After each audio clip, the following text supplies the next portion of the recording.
Assalamualaikum warahmatullahi wabarakatuh. Segala puji bagi Allah yang dengan rahmat karunia-Nya kita dapat berkumpul dalam ilmu ini. Eee, Semoga keberkahan selalu menyertai kita semua. Selawat dan salam semoga tercurah kepada Nabi besar Nabi Muhammad Shallallahu Alaihi Wasallam yang telah membawa cahaya Islam ke tengah dunia. Saudaraku yang dirahmati Allah, dalam kehidupan ini, setiap kita membutuhkan pegangan yang kuat sebagai landasan hidup dan sumber ketenangan hati. Hari ini kita akan membahas sebuah pernyataan yang sangat sederhana namun penuh makna, yaitu "Aku ridho Islam sebagai agamaku". Ini adalah mengungkapkan, untuk penyerahan diri secara penuh kepada Islam, menjalani hidup dengan nilai-nilai yang telah diajarkan oleh Allah dan Rasul-Nya.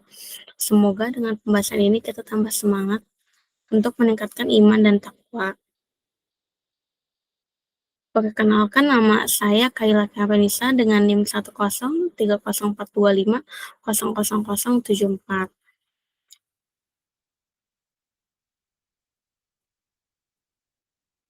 Pendahuluan. Eee, Tantangan besar yang telah dihadapi masyarakat saat ini yaitu pesatnya perkembangan zaman dengan era globalisasi yang membawa perubahan mendasar di berbagai bidang kehidupan, termasuk hilangnya batas-batas antar individu maupun bangsa. Hal ini menyebabkan munculnya kompleksitas masalah seperti kemajuan sains dan teknologi, migrasi, revolusi ilmu pengetahuan, hubungan antar agama, dan lain-lain. Perkembangan zaman menuntut masyarakat, khususnya umat Islam, untuk terus beradaptasi dan merubah pola pikir serta sistem pendidikan supaya tidak tertinggal dan hanya menjadi tontonan atau korban dalam persaingan global. Oleh karena itu, umat Islam tidak hanya perlu bertahan, tetapi berperan aktif sebagai pelopor perubahan di era globalisasi ini. Lalu landasan teori, hubungan manusia dengan Tuhan, diri sendiri, lingkungan hidup, maupun sosial budaya secara global itu, merupakan aturan-aturan, nilai-nilai umum, dan prinsip-prinsip dasar disebut dengan syariat. 26 kitab suci Al-Quran merupakan petunjuk etika, moral, akhlak, kebijaksanaan, dan dapat menjadi teologi ilmu serta grand teori ilmu. Bahkan, wahyu tidak pernah mengklaim sebagai ilmu yang seringkali diklaim ilmu sekular, serta agama tidak pernah menjadikan wahyu Tuhan sebagai satu-satunya sumber pengetahuan. Menurut pandangan ini, sumber pengetahuan ada dua macam, yaitu pertama, pengetahuan berasal dari Tuhan, dan pengetahuan berasal dari manusia.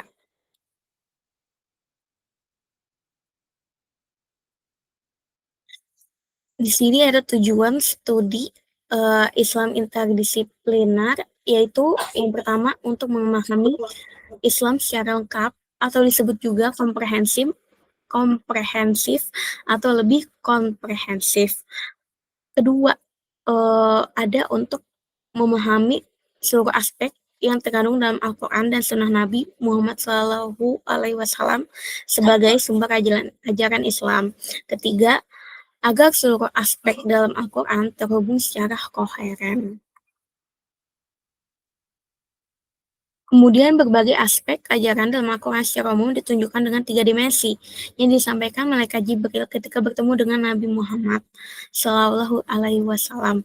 Iman, ketiga dimensi itu, yang pertama iman, yaitu dia lebih dikenal dengan rukun iman mencakup 6 rukun. Kedua, rukun Islam, dia lebih populer sebagai sebutan rukun Islam mengandung 5 aspek. Dan terakhir ada ihsan, yaitu dia buah dari iman dan Islam.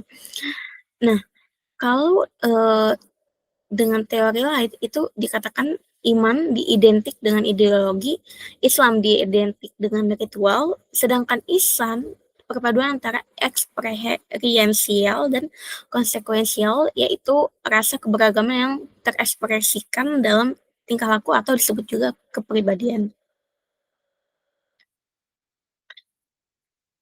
Lalu dari Abu Sa'id Al-Khudri radhiyallahu anhu berkata, sesungguhnya Rasulullah Shallallahu alaihi wasallam bersabda, "Raditu billahi rabban wa bil islami dinan wa bi Muhammadin rasulan." Barang siapa yang mengucapkan raditu billahi rabbi wa bil islami dinan wa bi Muhammadin rasulan, aku ridho Allah sebagai Tuhanku, Islam sebagai agamaku, dan Muhammad sebagai Rasulku, maka surga baginya. Makna hadis. Ibnu Qayyim rahimahullahu ketika mengomentari hadis ini dan hadis akan merasakan kelezatan iman, orang yang ridho atau rela menjadikan Allah sebagai Rabb-nya dan Islam sebagai agamanya serta Muhammad sebagai Rasulnya. Beliau rahimahullahu berkata di atas kedua hadis ini berputar tingkatan agama dan kepada keduanya tingkatan agamanya itu berhenti. Keduanya telah mencakup rububiyah dan uluhiyah subhanahu wa ta'ala. Ridho terhadap Rasul dan tunduk patuh kepadanya, dan ridho terhadap agamanya dan pasrah kepadanya. Barang siapa yang terkumpul pada dirinya empat hal ini, maka ia benar orang-orang yang sidik, dan ia mudah diklaim dan diucapkan dengan lisan. Namun, kenyataannya, kala ada perkara dan ujian lebih susah, lebih-lebih datang sesuatu yang menyelisihi hawa nafsu dan keinginannya.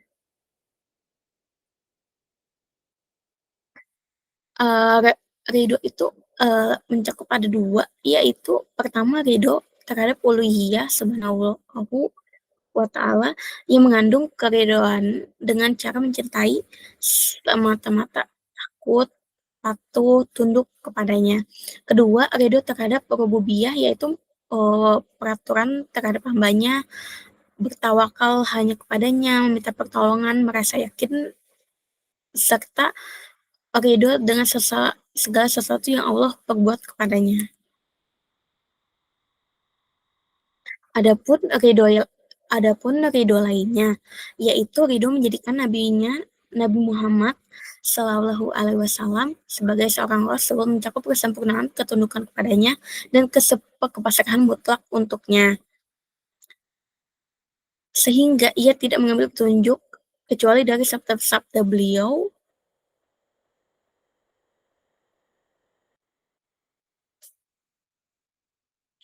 Sedangkan ridho menjadikan Islam sebagai agamanya, yaitu jika Allah berfirman atau menghukumi atau memerintahkan serta melarang, ia akan ridho sepenuh keridhoan, tidak tersisa sedikit pun keberatan terhadap hukumannya.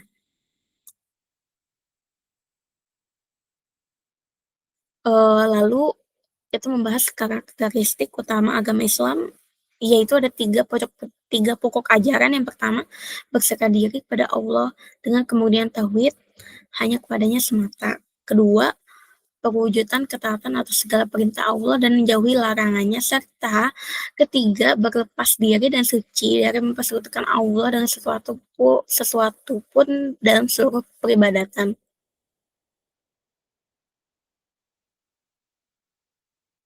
Yang kedua itu agama Islam berdiri di atas 5 rukunnya.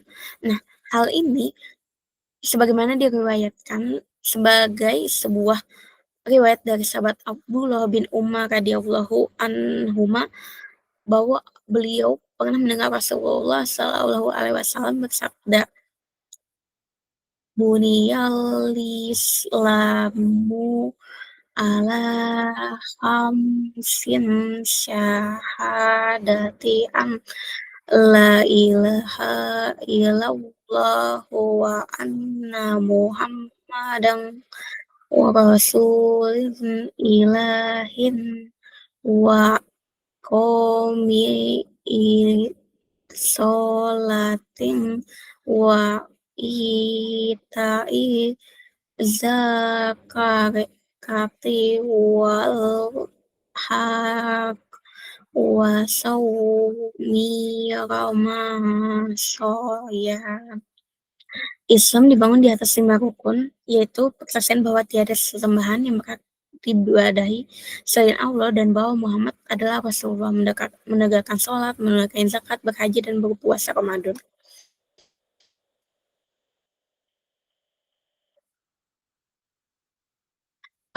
Jadi kesimpulannya yaitu keikhlasan menerima Allah sebagai Rabb, Islam sebagai agama, dan Muhammad sebagai Rasul merupakan puncak keimanan sejati.